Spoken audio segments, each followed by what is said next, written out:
Psalm chapter 50. I'm going to read from verse 7. He says, "Hear, O my people, and I will speak." So in other words, if you're not hearing, God doesn't speak. Wow. "O Israel, I will testify against you. I am God your God. Do not reprove me. Forgive me. I do not reprove you for your sacrifices, your burnt offerings, that are continually before me. I will accept no young bull from your house, nor male goat from your folds.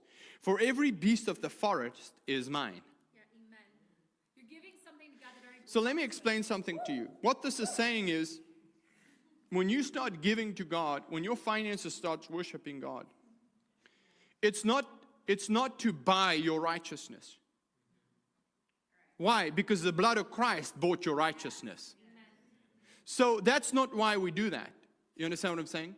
The reason why, and we're going to get to what Paul was teaching in the New Testament in a little bit, but that's not why we do it. If we do that, we're doing it with the wrong reason and the wrong motive. Because your money can't buy your righteousness with God. The blood of Christ will buy you righteousness with God. But your money does not buy that for you. But your money will determine who you worship. You understand? Your money will determine who you worship. All right? Now,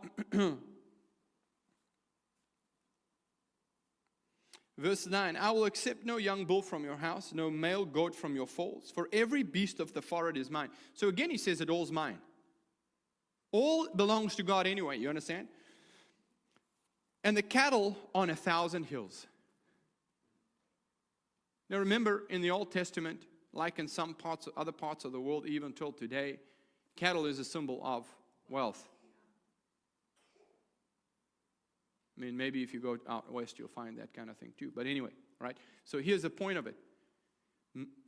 All of this belongs to Him anyway.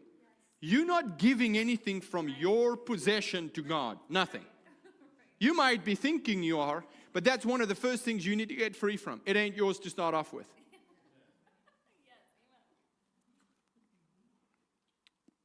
Verse 11, "I know every bird on the mountains, and everything that moves in the field is mine." I mean, who created it all? God. Amen. So if you got to believe in if you believe in creation, you got to believe that it belongs to God. Amen. Now, I'm going to get to something in a second. Verse 12, "If I were hungry, I would not let you, for the world and all that contains it are mine. Shall I eat the flesh of bulls or drink the blood of goats? Offer to God the sacrifice of thanksgiving." What offering was he asking for? The offering of thanksgiving. Amen. Because that is what belongs to you. Because that is what belongs to you. You understand what I'm saying? Amen. "And pay your vows to the Most High. Call on me in the day of trouble, and I will rescue you, and you shall honor and glorify me." Yes. That's why, and I'll get to this again next week because I want to explain it in detail, but that's why when Malachi says, and this is a lot of New Testament people struggle with this, they're like, well, Malachi is Old Testament. That's the law of Moses. Especially the grace folks. I'm a grace guy too, but here's the problem with that.